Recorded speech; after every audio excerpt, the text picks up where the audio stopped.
Mesdames, Mesdames, Messieurs, bonsoir ou bonjour chez vous. Merci de nous suivre sur la 100.9 FM et sur toutes nos plateformes en ligne, la Prunelle RDC. Vous êtes nombreux, évidemment, à nous suivre et à réagir. Nous sommes lundi 11 décembre 2023. Vous le savez, les processus électoraux en République démocratique du Congo est dans sa dernière ligne droite.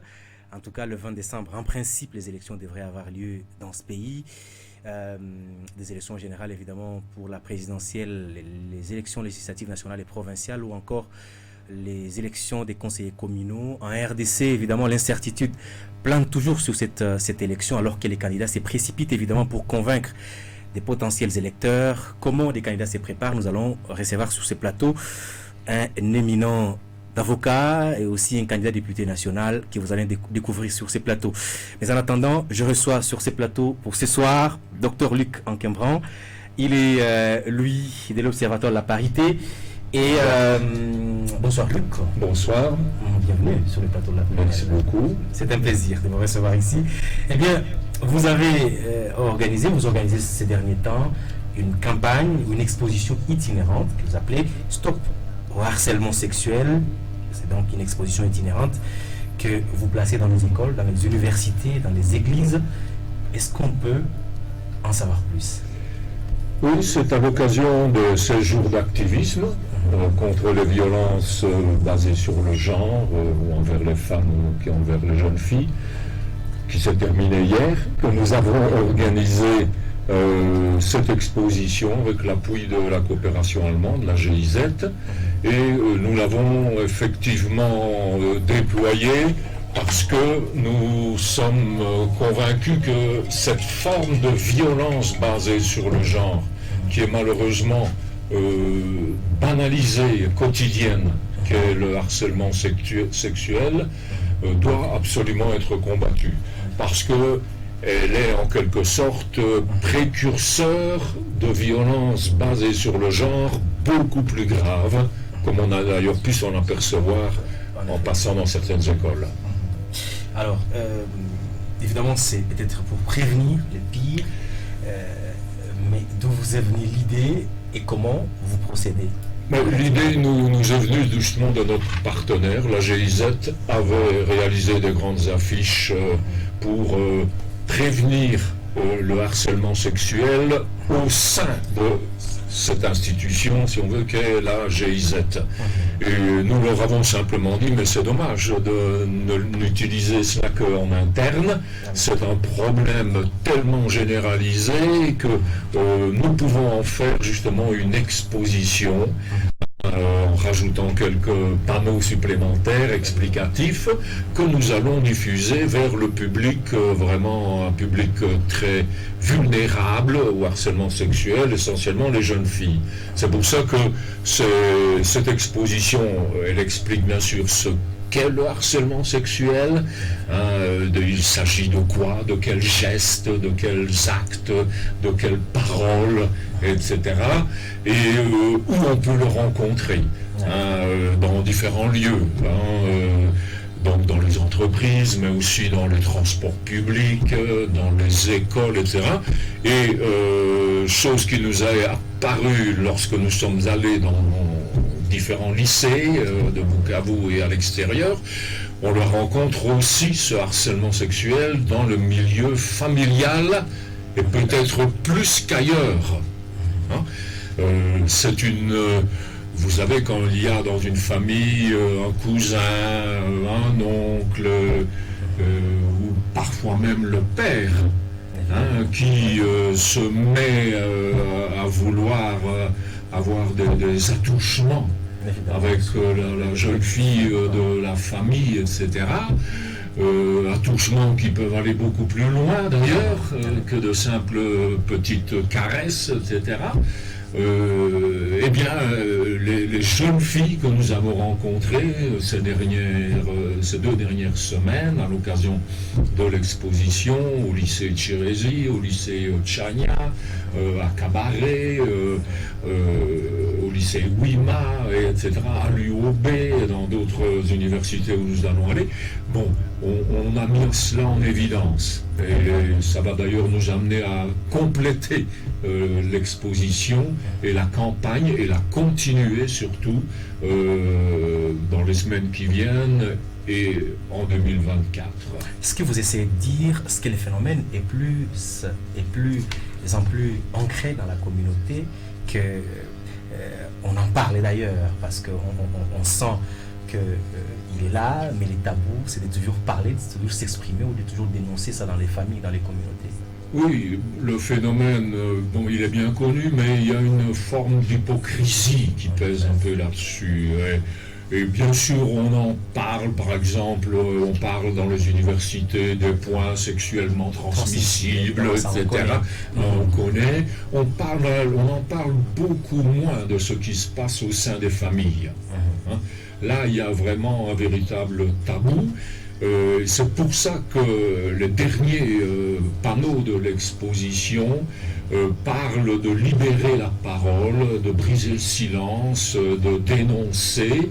Et nous en avons fait un slogan et aussi un groupe WhatsApp qui est intitulé « Parlons sans tabou ».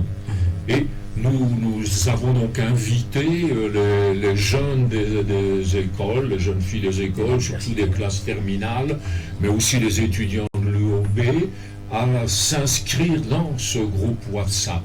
Là, c'est un peu le caractère un peu novateur de cette action. Il ne s'agit pas de faire une intervention, un one-shot, comme on dit, un coup, et puis à la fin de la journée, on s'en va, c'est terminé, et on n'en reparle plus avant des mois ou même l'année suivante. Nous avons inscrit déjà plusieurs centaines de jeunes gens et de jeunes filles à qui nous avons remis d'ailleurs un outil dont on va dire un mot, un violentomètre. Eh bien, à travers ce petit bout de papier qu'on leur a remis, il y a un code QR, un QR code on dit aussi, qu'ils peuvent scanner avec leur smartphone, qu'ils sont de plus en plus nombreux à avoir, et ça les fait entrer, ça les inscrit dans le groupe WhatsApp Parlons sans tabou.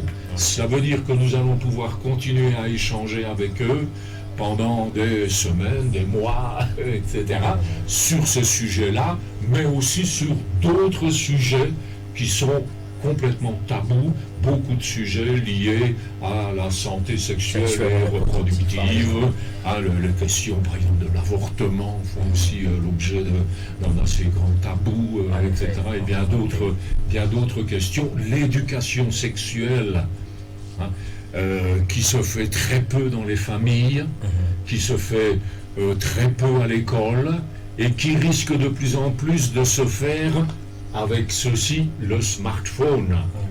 Les jeunes adolescentes et adolescents de 12, 13, 14 ans qui commencent à découvrir leur sexualité et qui ne trouvent pas de réponse aux questions qu'ils se posent à la maison ou à l'école, ils vont aller de plus en plus dans les sites porno. Et est-ce qu'on peut appeler ça une éducation sexuelle? La question, mais est-ce que finalement les langues se délient de plus en plus? Est-ce que vous avez l'impression que les jeunes, ces jeunes filles, sont prêtes à délier les langues? Oui, là on a été frappé dans les écoles où nous sommes allés de voir que justement, comme nous avions assez court temps de parole, que les élèves ont exprimé la frustration de ne pas pouvoir justement nous poser plus de questions, de ne pas pouvoir aborder plus longuement tout cela. Et donc je crois que la campagne va justement à travers ces outils que nous avons diffusés. Le violentomètre, il permet de mesurer la violence qui peut exister au sein d'un couple. Un couple très jeune, comme un jeune couple marié, comme un couple plus ancien, je vais dire. On passe sur une sorte d'échelle du vert au rouge, en passant par l'orange. Les comportements en vert sont les comportements respectueux de l'autre, de la jeune fille, surtout par le garçon. Puis quand on arrive dans l'orange, il y a une série de comportements vraiment discutables ou même déjà répréhensibles. Et puis lorsqu'on est dans le rouge, hein, on est dans de la violence physique, lorsque l'on frappe, hein, l'on gifle sa compagne ou sa femme ou sa fiancée, etc. Et donc cela, les enfants, les jeunes, ce sont les sœurs directrices elles-mêmes qui nous ont demandé de ne pas seulement le distribuer aux élèves des classes terminales, mais elles nous ont demandé à le remettre à des élèves de 7e, 8e année primaire. Hein? Et donc, c'est qu'elles sentent que ce phénomène est généralisé et qu'il faut absolument le combattre. Est-ce que peut-être la dernière question, c'est de savoir, est-ce que, évidemment, on connaît que les coutumes, la culture elle-même dans cette région, elle est extrêmement difficile. C'est un frein, évidemment, à la dénonciation de certaines de ces formes d'harcèlement ou de violences sexuelles basées sur le genre. Mais est-ce que vous avez l'impression que les familles ont failli peut-être à une certaine éducation? Est-ce que les familles n'ont pas failli à une éducation de ces côtés-là? Oui, vous avez tout à fait raison. Les familles ont un peu démissionné, elles ont un peu peur, mais aussi parce que le reste de la société ne parle pas beaucoup de ces questions-là. Est-ce que vous avez, vous, ici dans votre radio, une émission qui est consacrée, par exemple, à l'éducation sexuelle? Oui, nous, là. Vous l'avez, très bien. Hein, mais ce n'est pas toutes les radios, et c'est assez récent comme phénomène, et c'est encouragé. Et donc, ça va aider aussi les familles à se dire, oui, il faut qu'on en parle. Et nous fournissons un matériel, y compris à l'intention des radios, qui permet d'aborder toutes ces questions de manière beaucoup plus approfondie, de manière beaucoup plus aussi continue, en fait. Voilà. Alors, merci de... Au-delà de la dénonciation, quelles sont évidemment quelles pourraient être les solutions, peut-être en dernier, les solutions évidemment pour combattre ces fléaux? Les lois existent, la loi elle-même qui réprime les violences sexuelles existe, mais vous avez peut-être en tant que praticien, en tant que quelqu'un qui connaît les rouages aujourd'hui, la culture, la situation de notre pays, quelles pourraient être les principales petites préoccupations, des petites questions qui pourraient... Je donne trois exemples concrets. Par exemple, dans un certain nombre d'institutions, notamment dans les écoles, il faut que dans les règlements scolaires ou dans le règlement d'entreprise, on inscrive un article qui condamne de manière explicite tout harcèlement sexuel et qu'il précise qu'il soit sanctionné, qu'il sera sanctionné, et bien sûr que effectivement l'on met en œuvre des sanctions. Un autre moyen très concret, c'est de mettre en place également dans les milieux de travail, mais aussi surtout dans les écoles, un point focal harcèlement sexuel, c'est-à-dire une personne à qui les jeunes filles, les presque enfants parfois, ou adolescents, qui sont victimes de harcèlement, en famille, à l'école, etc., elles nous ont demandé, mais à qui peut-on en parler? À la police? Nous risquons de nous trouver face à un harceleur. Et donc, il faut créer ces personnes capables d'écouter les enfants, mais aussi capables de les référer vers des organisations ou vers la justice, etc., vers des organismes qui, si c'est nécessaire, vont permettre d'aller plus loin, de dire stop justement au harcèlement et de sanctionner aussi les harceleurs si c'est nécessaire. Sanction, oui, mais est-ce que, je pense parce qu'il y a beaucoup de questions sur ce sujet, mais est-ce que ce ne serait pas l'éducation déjà dans la famille? Oui, bien sûr. Bon, et nous pensons que justement les jeunes filles vont ramener le violentomètre dans leur famille. elles vont le montrer au papa et à la maman. Ils vont peut-être s'apercevoir que leur papa et leur maman, dans leur relation, par exemple, ont déjà des comportements qui devraient être bannis, etc. Et donc, nous allons continuer cela puisqu'il y a une demande tellement forte que nous pensons que la GIZ va nous donner les moyens de le développer, pas seulement d'ailleurs ici à Bukavu, au sud Kivu, mais que vu que nous utilisons les moyens numériques, ça permet de dépasser les limites, je vais dire, spatiales et temporelles des activités traditionnelles de sensibilisation. Nous avons déjà des gens qui s'inscrivent dans le groupe WhatsApp qui sont loin d'ici. Ça, c'est déjà très bien. Et donc, des familles vont pouvoir, ou des parents qui sont mal à l'aise pour parler à leur enfant de l'éducation sexuelle, ils vont apprendre qu'il y a un groupe WhatsApp dans lequel leur enfant va pouvoir aller et recevoir une éducation sexuelle saine et non pas pornographique. Voilà. Merci beaucoup, Luc. Merci. Je pense que ce sera un rôle important que vous jouez pour la société de Bukavu, pour la société du Sud Kivu en général, et peut-être pour les familles congolaises en général, je veux dire. Merci d'être venu sur ces plateaux et dans ces studios de la Prunelle. Merci.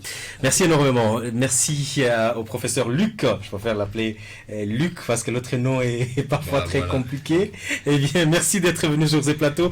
Je reçois, comme je le disais ici, pour parler processus électoral. Bonne chance à mon ami Placide Tolé. Placide qui est évidemment, c'est un très grand leader des jeunes. Nous le recevons sur ce plateau et c'est un plaisir.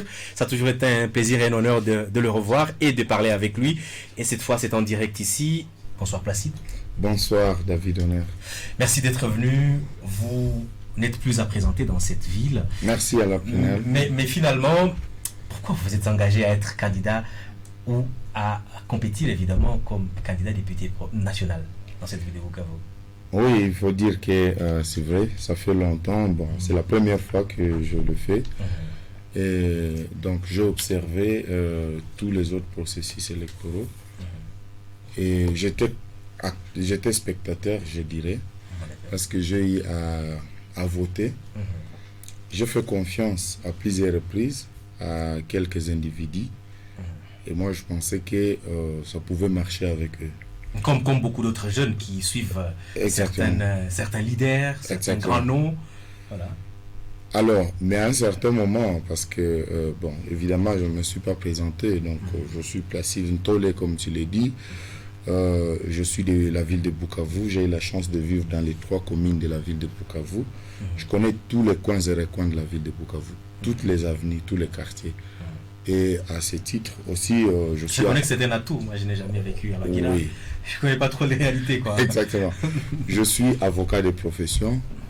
Également, je suis un défenseur des droits de l'homme. J'ai œuvré dans plusieurs organisations de défense des droits de l'homme. Je suis d'ailleurs parmi les initiateurs, donc parmi ceux qui ont rédigé la mouture de l'édit portant protection des défenseurs des droits de l'homme et des journalistes, Luc le sait, parce que nous avons pris la relève après qu'ils aient commencé, évidemment. Je suis opérateur culturel, je suis le directeur de la foire culturelle du Bushi. Je suis également encadré sportif, parce que j'encadre quelques équipes qui bénéficient des équipements sportifs que j'amène à partir de l'Europe à travers quelques partenaires. Donc, tout ça, je dois vous dire que je vécu avec des jeunes et avec la population à travers les activités que je fais, l'entrepreneuriat aussi. Et tout le monde, dans ce que je faisais, sentait que je pouvais quand même peut-être porter ce flambeau-là d'un parlementaire. Déjà que je le faisais, n'ayant aucune qualité, évidemment, aucun mandat. Et j'ai compris que tout le monde voulait m'inciter vers là. Et moi, j'ai senti que c'était le moment, c'était l'appel. Je me suis dit, ce serait une lâcheté de ne pas y aller. Et que je vois qu'est-ce qui se passe, pourquoi les autres échouent, pourquoi ça ne va pas. Mais sur le terrain, on comprend que les gens sont déçus. C'est ça le premier constat. Vous parlez à quelqu'un par rapport au processus électoral, l'importance de voter, il vous dit, mais vers la fin, peut-être qu'il est tu sauras qu'il est convaincu quand il va te dire, mais je me disais déjà que je n'allais pas voter. Il n'y a que, bon, j'irai parce que je comprends quand même ce que tu me dis. Et c'est ça que je suis en train de dire à la population. Vous ne gagnez rien en restant chez vous le jour du vote. Allez-y, c'est votre devoir, c'est votre obligation. Parce que vous votiez ou pas, on va décider. Donc pas de boycott. Pas de boycott, allez-y. On se mobilise. Et on comprend la déception évidemment, parce qu'une ville comme celle-ci, la ville de Bukavu, qui était jadis une ville qu'on pouvait, tout le monde pouvait envier, la Suisse de l'Afrique, la ville qui était la capitale pratiquement de l'Est du Kivu, mais d'autres villes se développent à une vitesse fulgurante, mais la ville de Bukavu reste, pas qu'elle stagne, mais elle régresse, parce que tout le monde doit être révolté, et je suis parmi les révoltés, ça je dois vous dire. J'ai vécu dans cette ville, mais écoutez, ce n'est plus vivable, donc il y a un certain nombre de choses, en tout cas, qu'il faut changer, et je ferai de cela, en tout cas, à mon cheval de bataille. C'est aussi un révolté dans les mouvements des jeunes. Un jeune qui, évidemment, s'il a une occasion d'apporter une petite révolution, il le fait. Mais est-ce que ce n'est pas différent, la jeunesse ou des mouvements des jeunes, des mouvements associatifs, par rapport à la politique? Est-ce que ce n'est pas différent? Le monde politique n'est-il pas différent de ces mondes-là dans lesquels vous étiez jusque-là? Bon, évidemment, je me suis inspiré. Parce qu'on sait que c'est pas les calculs politiques. Oui, voilà. Je me suis quand même inspiré. Je n'ai pas choisi, juste pour choisir. Mon parti politique, d'abord. En effet, l'AVRP. C'est l'AVRP, Action de volontaires pour la relève patriotique. On voit d'abord le volontariat dedans. On voit le patriotisme dedans. Parce que je me retrouve là. J'aurais pu être derrière certains leaders dont on connaît des calculs, des petites stratégies pour étouffer de nouveaux leaders, mais je refusais. Je me suis dit, j'embrasse, je pars vers les côtés d'un leader qui vient de la société civile, de ces mouvements-là. Et vous les sentez lorsqu'ils s'expriment, vous sentez quand même, il respire les patriotismes, vous sentez que quand même, il prend les risques de défendre le pays à n'importe quel prix. Et surtout lorsque le pays est agressé. Et c'est pourquoi je me dis, peut-être que suivant ces pas, je serai en train aussi d'aller vers là. Je sais qu'il y a des pesanteurs politiques, on saura comment les contourner. Mais rester hors jeu, pour moi, je pense, niet. Il faut qu'on y aille. Et je demande que ça ne soit pas moi seul, mais aussi d'autres jeunes révoltés. Nous allons nous retrouver là-bas, élus, et nous allons nous coaliser. Nous allons développer des stratégies et voir comment changer un certain nombre de choses. Parce que pour moi, le problème pour ce pays, c'est que ceux qui ont géré avec Mobutu, ils ont géré avec Kabila père, ils ont géré avec les Kabila fils, ils ont géré avec Félix. Ce sont des mêmes stratégies. Vous n'allez pas attendre de nouvelles stratégies. Moi, je suis né dans la guerre, j'y ai grandi, et voilà, je refuse d'y vieillir. Et même les jeunes de ma génération, en tout cas, nous sommes révoltés. Ça, au moins, je peux vous le dire. Le 20 décembre 2023, c'est très bientôt, pratiquement dans 9 jours, peut-être moins d'ailleurs, parce qu'il est déjà très tard maintenant. Pourquoi, à Bukavu, on devrait vous faire confiance? Pourquoi on devrait me faire confiance à Bukavu? Je vous ai dit, je suis dans l'entrepreneuriat. Je travaille avec des jeunes, une centaine de jeunes que j'initie à la pisciculture, à l'agriculture, à l'élevage de porcs, des lapins, même des cobayes. Et tout ça, je vous ai dit, c'est parce que je me suis rendu compte que les jeunes font face au chômage et qui est ignoré par le gouvernement qui était censé s'occuper de leur cas, soit en les embauchant ou soit en cherchant comment en créant des conditions favorables à l'entrepreneuriat. Mais cela n'a pas été fait. Et moi, je me retrouve avec un fardeau, je vais dire, entre guillemets, et je me dis, mais comment ça? C'est parce que je me dis, il ne faut pas, même si le gouvernement abandonne, je peux quand même faire quelque chose. Et les résultats sont là. Moi, je produis des poissons avec d'autres jeunes. Je donne gratuitement des semences, des enlevés aux jeunes, et même la technique, parce que nous avons des ingénieurs agronomes. Vous pouvez imaginer, moi, comme avocat, maintenant, je suis dans les poissons. La condition dans laquelle on me met, où on met des jeunes m'impose à réfléchir autrement et de me dire, mais écoutez, c'est pas parce que les gens ont renoncé que cela doit être fait par moi. Et c'est là où je me dis, comme quelqu'un qui n'a pas de mandat, si j'ai plus de possibilités, plus de légitimité, plus de pouvoir, plus de contacts pour influencer, je pense que je peux quand même décrocher plusieurs opportunités pour les jeunes, dans la mesure où il y a la possibilité de mettre en place des initiatives qui visent la promotion de l'autonomie financière, de l'économie, de la jeunesse. Je me dis en plus, donc ce ne sont pas des choses que je vais commencer. Ce sont des choses que j'ai déjà fait. Qui existent. Mais je me dis, avec plus de pouvoir, plus de possibilités, je pense que je peux intégrer beaucoup plus et un grand nombre de jeunes et ils peuvent se retrouver autour de ça. Une autre chose, pourquoi on peut me faire confiance? Je vous ai dit, moi, je vous l'ai dit tout de suite, je suis fils de 2 enseignants. Mon père est enseignant, ma mère est enseignante. Je les salue en passant. Je me dis, moi, élu comme député national, donc je suis né dans cette condition-là, hein, dans laquelle on place les enseignants. Avec tous les problèmes que je connais, j'ai étudié dedans, j'ai grandi dedans.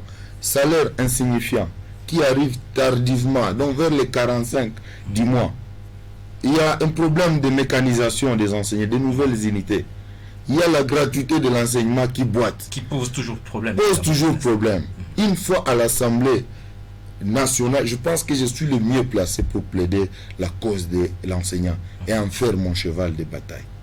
À vous entendre parler sur le premier point, on a l'impression que vous allez devenir ce même député bienfaiteur qui vient nous construire des ponts, des petites routes, des petites. Est-ce que vous n'allez pas tomber dans les mêmes erreurs que tous ceux qui ont précédé à l'Assemblée nationale? Et ça ne va pas être un autre Placide qu'on va connaître qui a évidemment finalement maître comme Moïse Nzangi, évidemment qui ne cachait pas toute cette colère des enfants des Béni de l'Est, mais qui va devenir le Placide qui se dit, eh bien, moi aussi je gagne plus de 21 000 balles, excusez-moi les termes comme ça, 21 000 $, eh bien je viens aussi construire quelques petites ruelles, quelques petits ponts dans le quartier. Est-ce que vous allez être un député différent? Est-ce que vous allez porter notre parole? Vous dites 21 000 $, je suis parmi les gens qui vont se battre pour qu'on diminue cet argent. C'est injuste. Et vous, une fois élu, vous serez au courant de ce qu'on Vous prenez cette responsabilité. Je prends cette responsabilité. C'est peuple à témoin aujourd'hui. Exactement. Okay. Deuxième chose, avant d'arriver à votre question, évidemment. Moi je dis pourquoi on peut me faire... Parce que c'est vrai, si quelqu'un vous dit qu'il est des candidats député national, il n'a jamais été à Kinshasa, dites-vous que c'est du mensonge. Il vous trompe. Parce qu'il va s'égarer là-bas, il va se perdre dans le royaume de Kinshasa. C'est très compliqué, il va se perdre. Il ne connaît pas la réalité. Évidemment. Et tous ceux-là qui prennent les risques ou le luxe d'aller, ça dépend, d'amener leur famille là-bas, moi je pense que c'est eux qui se perdent le mieux. Et moi je prends un engagement de laisser ma famille ici.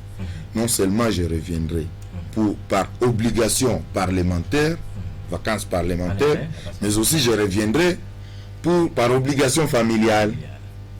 Alors, et cela va permettre à ce que je ne sois pas loin de ma base. Ça, c'est une chose. Mais ce que vous avez dit là-bas, Placide qui construit des ponts, mais je fais allusion aux initiatives parlementaires. Je fais allusion au plaidoyer. Je fais allusion aux contacts. Un député doit aussi avoir quand même des contacts. Que ce soit au niveau interne ou au niveau international. On te fait confiance au niveau international. Tu as vécu en Europe quand même. On te fait confiance au niveau international lorsque tu as la légitimité. Lorsque tu as été élu, tu as le pouvoir de parler pour un pays. C'est là que tu peux décrocher des financements au niveau international. Et moi, je vous dis, moi, j'œuvre dans des organisations, que ce soit des défenses des droits de l'homme ou des développements. Je ne vais pas renoncer parce que je deviens député. Je ne peux pas ne pas plaider pour la cause de ceux qui sont opprimés. Je ne peux pas ne pas... Oui, ça serait le meilleur moyen. Je ne peux pas ne pas plaider pour l'obtention d'un financement d'une organisation comme la PRINER pour le travail que je vois ici en train d'être fait. Donc, moi je vous dis que je ne serai pas le député là. Je n'ai pas de fondation. J'ai par contre une organisation qu'on appelle Quasi Action. Et Quasi Action, c'est une organisation qui a été mise en place il y a de cela 7 ans. Donc ça ne dépend pas évidemment de ces élections. Ça ne dépend même pas de ces élections. C'est votre côté entrepreneurial et côté exactement. Encadrement jeunesse. Oui, et c'est pourquoi je vous dis que donc je n'ai pas commencé aujourd'hui et je pense qu'il y a lieu de me faire confiance et de penser que je peux poursuivre sur le même élan. Donc on a un peu la certitude où on peut se dire Placide va nous représenter valablement, il ne va pas s'enrichir pour pouvoir nous donner des miettes. Parce que finalement, dans un pays où on vit sous l'essai de la pauvreté, chacun se dit, tout le monde y va pour gagner de l'argent. Oui, mais on est en train de le voir sur le terrain. La première question qu'on vous pose lorsque vous battez campagne, on vous dit Uko Azamani ou Uko Amupia. Comme Uko Azamani, on ne t'écoute même pas. Ou tu nous donnes alors l'argent. Tu partis quoi, il est coûte à 25 000. Alors, moi je me dis, mais on a les trous la tête du Congolais. Il n'a même plus le temps de suivre ton discours. Alors qu'en campagne électorale, c'est évidemment les moments du discours, des promesses. Et alors, comme on go à Moupi, alors, on t'écoute, mais vers la fin, c'est compliqué. Il faut que tu donnes. Il faut que tu donnes quelque chose. Et c'est très compliqué. Et tu te dis, est-ce que ce sont ces gens ici qui m'ont écouté avec une attention soutenue, ou finalement, ce sont des gens qu'on transforme le cerveau, finalement, pour 1 000 francs ou 2 000 francs. Et c'est pourquoi les jeunes, nous avons du mal vraiment à battre campagne, ça je l'ai dit, au nom de tous les jeunes candidats. On en a reçu c'est très difficile. C'est très très compliqué. Et c'est là où moi j'ai confiance quand même à la population. Et je pense qu'elle est assez regardante et avertie. Même si quelqu'un... il faut voir plutôt les valeurs. Et surtout, il faut les rajeunissements de la classe politique. Parce que quelqu'un qui a fait 30 ans au pouvoir, 40 ans, je ne pense pas qu'il a de nouvelles techniques ou de stratégies pour développer ce pays. Eh bien, Placide, plus de 20 000 $ pour un député national, devant ses publics, devant les auditeurs et ceux qui nous suivent maintenant. Est-ce que vous prenez l'engagement de vous battre évidemment pour que les conditions de vie ou les conditions salariales soient un peu plus équilibrées dans le pays en tant que député national? Oui, mais c'est une fois là-bas, j'ai dit il faut d'abord qu'on commence par réduire ses salaires. Pour moi, il est assez exorbitant. Et c'est ce qui justifie même les nombres exagérés de candidats à tous les niveaux. Parce qu'ils ne voient que les gains. Et finalement, pour ceux-là qui ont la vision, ils se confondent dedans. Tout le monde sait vous dire non, ni va député Mabongo. On sait qu'une fois passé, vous allez vous contenter de votre salaire là et de vos émoluments et que vous allez nous oublier. Mais si une fois on fixait les salaires à 2 000, 3 000 $, je pense que les gens ne seraient pas pressés. Tu vois, une autre difficulté des jeunes entrepreneurs dans cette province, parce que je suis du domaine, c'est qu'ils n'ont pas de modèle, non plus de repères. Tous ces hommes d'affaires, des opérateurs économiques, ils ont viré vers la politique. Parce que c'est là où ça paye vite et mieux. Alors un jeune ne sait plus se former, ne sait plus accepter l'échec avant de réussir dans l'entrepreneuriat. Et là, ça pose énormément de problèmes. Donc non seulement ils ont tué ce pays, mais ils ont détruit aussi la jeunesse en la privant d'un modèle, que ce soit du leadership politique, du leadership économique et même social. Parce que même des responsables des églises commencent à se comporter comme des prédateurs. Et ça, c'est quelque chose... En tant que jeune, vous l'avez évoqué ici, c'est difficile, extrêmement difficile de faire campagne. Quelles sont les autres difficultés auxquelles vous luttez maintenant, au-delà évidemment de ces moyens? Parce qu'aujourd'hui, on voit que ce sont des millionnaires qui font campagne. Une campagne des riches dans cette ville, comme dans beaucoup de régions, où ces gens proposent parfois de l'argent, parfois des actions, j'appelle parfois trompe-œil. Quelles sont les autres difficultés auxquelles vous luttez sérieusement? Est-ce que c'est une population parfois moins informée, qui attend plus chez les députés qu'il n'en faut? Mais les difficultés pour les jeunes sont nombreuses. Les difficultés financières. On peut ne pas donner l'argent sur le terrain, mais vous avez... Comment vous déplacer? Comment vous faire entendre? Donc, tout ça, c'est comment imprimer des images, des photos, la visibilité des calicots, des équipes éparpillées par-ci, par-là. Comment les motiver? Donc ça, c'est une énorme difficulté. Une autre difficulté, c'est lié aux infrastructures routières. Je parle au nom des jeunes qui sont non seulement dans la ville, mais aussi dans des coins et recoins de la province d'ici Kivu. Il suffit qu'il pleuve ici pour avoir des difficultés de monter. Moi, mon village, c'est à quelques 20 km d'ici. Mais après, il pleut, mais tu ne sais pas y accéder. Tu passes la nuit là-bas alors que tu avais d'autres programmes. Et tu vois, en pleine campagne, le temps est tellement réduit. Il est compté et les activités sont aussi comptées et chiffrées. Et donc, si pour des raisons liées aux conditions météorologiques, vous ne savez pas accéder à tel endroit. En pleine, oui, mais je suis dans la ville de Bukavu, en pleine ville de Bukavu. Ça devient assez compliqué et voilà. Donc, les difficultés sont nombreuses, mais je pense que les électeurs vont aussi en tenir compte. Et il y a aussi des difficultés. L'ancienne classe politique que vous ne voulez plus finalement la laisser continuer à jouer et à vous représenter. Qu'est-ce qui vous reprochez à cette classe politique finalement? Qu'est-ce qui vous met en colère en voyant ce qui se passe au pays? Mais tout. Mais je vous dis tout. Pour le moment, il y a la guerre. On ne sait pas au Nord Kivu, on ne sait pas. Donc le pays, on est en plein processus électoral, mais le pays est occupé pour le moment. Une partie du pays est occupée. Alors, mais on se dit, mais qu'est-ce qui cloche? Il y a des solutions, on n'arrive pas à trouver vraiment une véritable solution. Et on y va par tâtonnement et c'est assez compliqué. Je vous ai fait... Et il y en a qui en profitent. La gestion même de la province du Sud Kivu, vous êtes de la province du Sud Kivu. Vous avez vu la cacophonie qui a caractérisé cette province, la gestion de cette province pendant 5 ans. Jusqu'à ne pas même mettre d'accord les députés nationaux qui devaient en principe être le premier à défendre la province. Cette province est devenue une vache laitière de Kinshasa.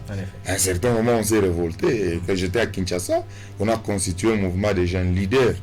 Et au prix du sacrifice, vraiment, et on a reçu des menaces.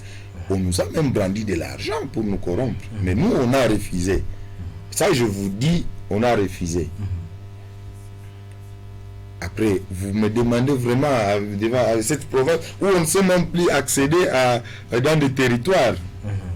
Non seulement par rapport à l'insécurité, mais aussi par rapport à l'état des... Donc vous avez toutes les raisons. Donc moi je vous dis... d'être un indigné. Mais entre-temps, je vous dis, j'ai grandi dans cette ville. Cette ville n'était pas comme ça il y a 20 ans. Et moi, à un certain moment, je commence à me poser des questions. Est-ce que ce n'est pas parce qu'on n'a pas responsabilisé cette ville, cette province, les gens de Bukavu? Parce qu'il faut voir comment on a été gouverné pendant plusieurs décennies et vous dire, quelqu'un qui n'a pas la nostalgie de comment était l'avenir Mbaki, comment était la botte il y a 15 ou 20 ans ou 30 ans, comment était l'avenir Hippodrome. Alors, il va venir, il va détruire, il va se créer de la richesse et après il va partir. Moi je pense, il va diriger comme un mercenaire. En effet. Je pense qu'il faut finalement responsabiliser les garçons de Bukavu et moi il y a une jeunesse qui me suit et j'ai toujours défendu cette thèse et je suis prêt vraiment à l'assumer. Eh bien, le 20 décembre 2023, vous êtes candidat numéro combien? Je suis le candidat numéro 118. On m'appelle la confiance de la jeunesse de Bukavu. Je suis à la députation nationale. Tous les noms. Dans cette ville de Bukavu. Comment votre nom? Je suis Nyenyezi Ntole Placide. Nyenyezi Ntole Placide, c'est donc... numéro 118 à la députation nationale dans la ville de Bukavu. Placide, est-ce que finalement, au-delà de ce que vous voyez en RDC, est-ce que vous avez, comment vous êtes parvenu évidemment à faire votre choix politique? Parce que évidemment, je vous ai vu au sein de la société civile, un indigné. Comment vous décidez finalement à dire je vais à la FRP, je vais plutôt ceci ou telle part, mais non pas tel côté? Comment ça s'est passé? Donc comment ça s'est passé? Est-ce que c'est facile évidemment dans un contexte comme le nôtre? Évidemment, c'est pas facile, mais non plus le système électoral qui a été mis en place ne permet pas qu'on soit indépendant. Ça c'est très clair. Ne permet pas qu'on émerge. Alors il fallait choisir le moindre mal. Et pour moi, c'est là où il y a du volontariat. Parce que je viens de la société civile, je travaille comme volontaire, et c'est là où il y a aussi le patriotisme. Parce que je suis de ceux-là qui pensent que ce pays ne doit jamais être divisé. Et c'est par là que je trouvais un leader qui se battait pour ça. qui en a fait son cheval de bataille, je me suis dit, je vais suivre ces leaders ici, par patriotisme. Parce que ce qui manque aussi pour ce pays, c'est ce patriotisme. Les gens, ils sont en mesure de tout sacrifier pour leurs intérêts. Et moi, je pense que si on fait du patriotisme le cheval de bataille, je pense que nous pouvons quand même arriver à changer ce pays. Le 20 décembre, c'est bientôt. Quel est le message que vous lancez à toute cette communauté qui vous suit, à Kadutu spécialement, Bagira et dans les régions les plus reculées d'Ibanda, parce qu'il y en a aussi dans Ibanda, parfois on pense que Ibanda c'est l'avenue Patrice Emery Lumumba. Eh bien, quel est le message spécifique que vous lancez à cette population, à cette jeunesse surtout, qui a soif du changement, une soif, on le voit, on l'entend, on les lit, une soif effrénée du changement et d'un certain renouvellement et rajeunissement de la classe politique.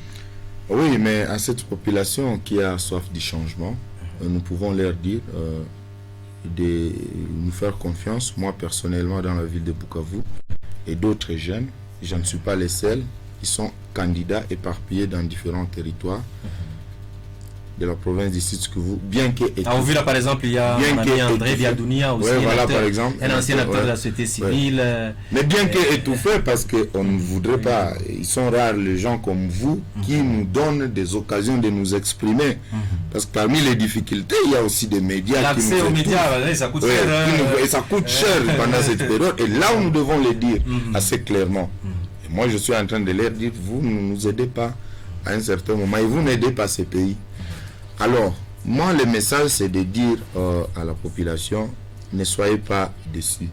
On comprend cette déception, mais il y a quand même une lueur d'espoir. Et moi, là où ça sera très difficile, je m'engagerai à revenir pour dire la vérité. Je suis vraiment le candidat de la vérité. Je reviendrai pour dire, Apanjo Binani Shindia, Unisaidie na mawazo. Et je peux leur demander d'aller voter massivement le 20 décembre. Renouveler cette classe politique. Rajeunissez cette classe politique. Parce que, quand même, au bout de quelques décennies, les vieux ont montré leurs limites. Je suis nouveau dans la politique et je vais tirer l'expérience de tous ceux-là qui sont passés et tous ceux-là pour lesquels vous avez écarté. Parce que moi, je me dis, fort de mes 36 ans, c'est trop peu.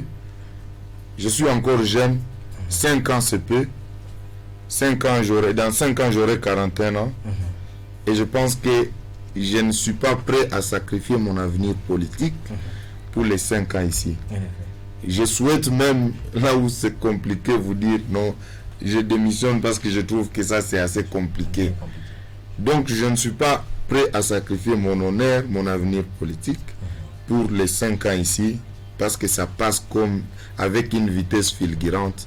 Et après, on te voit dans les routes de Bukavu en train de déambuler et l'histoire va retenir que tu n'as été qu'un député, qu'un représentant du peuple médiocre et farceur. Je ne suis pas prêt. Donc ce que je note, c'est que c'est un Placide décidé à venir écouter sa base, pas un Placide que nous verrons évidemment passer sous les vitres de son véhicule sans nous dire bonjour. Eh bien, déjà que dans vos habitudes, c'est de venir rencontrer parfois des gens dans les fins fonds et parfois, en tout cas, juste pour dire bonjour. Ça, c'est déjà quelque chose de très important. On espère évidemment que cette tradition va continuer à être vécu. Oui, parce que je ne vois pas ce qui va me changer dans tous les cas. L'argent, ça change. Oui, je sais, mais est-ce qu'il faut forcément... Je te dis, je me battrai pour qu'on réduise quand même ce salaire-là. Parce que pour moi, c'est quand même exorbitant. Et ça met en risque même la personne qui occupe ce poste. Évidemment. Je me dis, un député national qui va échouer dans 2 ans, qu'est-ce qu'il va devenir? Donc, ça signifie il va subir la rigueur de la loi populaire. Parce qu'à un certain moment, tout le monde va lui dire, où est-ce que tu avais mis ces 21 000 $? Plutôt que de porter ces fardeaux, moi je pense que c'est mieux de se battre pour qu'on réduise ces salaires. Et non seulement pour ça, mais pour l'intérêt aussi, pour essayer d'ajuster. Les plus petits, les enseignants par exemple, pour un équilibre de la... Oui, jeunes et autres. Exactement. Mais finalement, parce que la question, je sais que la jeunesse... tient à cœur. Quelles sont les réformes, vraiment au-delà de l'entreprise, quelles sont les réformes qui vous pensez importantes aujourd'hui dans le cadre des jeunes? Qu'est-ce que vous pensez qui doit être porté pour la jeunesse à l'Assemblée nationale? Oui, moi je pense que il faut en tout cas appuyer. Parce que moi, je suis né dans un milieu périphérique. Donc, je veux dire, je suis né dans des conditions obscures. Et c'est pourquoi il faut qu'il y ait quelqu'un qui vienne de là pour porter haut les aspirations quand même de cette population-là. Parce qu'il y en a qui ne connaissent pas Igomba, il y en a qui ne connaissent pas Kacheke, Garumba. Igomba, j'ai jamais parlé, mais moi je connais Kacheke. Oui, c'est ça. Mais Igomba, c'est après Kacheke, donc en montant manga. Jamais parlé, jamais entendu. Et c'est ça, exactement. Donc, moi je pense, lorsque vous allez là-bas, il y a une certaine jeunesse qui n'a pas eu la chance, soit d'étudier ou de poursuivre les études, et qui pense qu'elle est inutile pour le moment, et qui devient de plus en plus dangereuse. Le système Kuluna, on l'observe déjà ici, ils s'adonnent aux boissons fortement alcoolisées, ils oublient que on peut ne pas étudier, on peut ne pas avoir la chance d'étudier, mais on peut développer son talent naturel. On peut apprendre des métiers.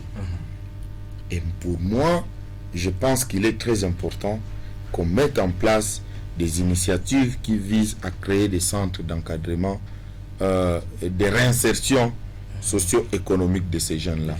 Ça peut être qu'ils apprennent l'électricité, la mécanique, la menuiserie, la coupe-couture, et ça va essayer un peu, parce que Bukavu c'est une ville en pleine construction, comme tu es en train de le dire. On a besoin de la main d'œuvre. Alors, mais il faut voir, à part Tchétché et d'autres petits centres, il n'y a pas de centres qui encadrent ces jeunes désœuvrés.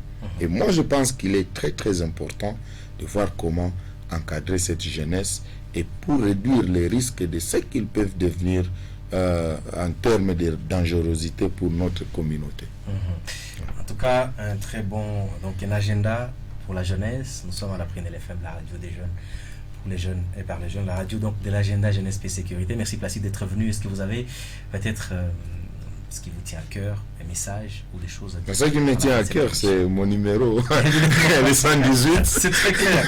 Le 118 à la députation nationale dans la ville de Bukavu. Ça, c'est le 118 à la députation nationale. Oui. C'est. Je tiens à dire vraiment, faites-moi confiance. Ne vous fatiguez pas, ne soyez pas déçus. Et moi, je suis de ceux-là qui vont vraiment militer pour voir un changement et redonner l'espoir. Toujours un plaisir de vous recevoir, de parler avec vous, Placide Tolé. Un réel plaisir, évidemment, de vous recevoir sur ce plateau. Merci, mesdames, messieurs, de nous avoir suivis. 100.9 FM, la fréquence des jeunes. Merci de nous suivre sur toutes nos plateformes en ligne, la Prunelle RDC.cd, sur Facebook, sur Twitter, ou encore la Prunelle RDC TV. Nous sommes en direct de la ville de Bukavu, dans la province du Sud Kivu. On se retrouve demain matin avec plaisir pour un autre numéro en face des candidats, un numéro évidemment qui donne la chance aux candidats, surtout aux jeunes candidats qui désirent évidemment changer les choses dans le pays et auxquels ou à qui nous accordons du temps pour pouvoir dérouler leurs intentions, leurs vœux, leurs programmes, ce qu'ils veulent évidemment que ça change dans ces pays, parce que comme vous le savez, les jeunes peuvent et ils sont en train de s'y mettre. C'est d'ailleurs l'essence peut-être de cet engouement, au-delà évidemment du lucre que chacun veut avoir, l'essence de ces changements. Et je crois que c'est le moment, peut-être à tous ces électeurs, de donner la chance à cette nouvelle classe politique qui renaît, qui vient et qui peut-être va changer quelque chose. Placide, merci. Merci à toute l'équipe technique de la Prunelle qui nous a accompagnés ce soir. C'est un grand honneur pour moi. Demain matin et ce sera avec le même plaisir. Au revoir.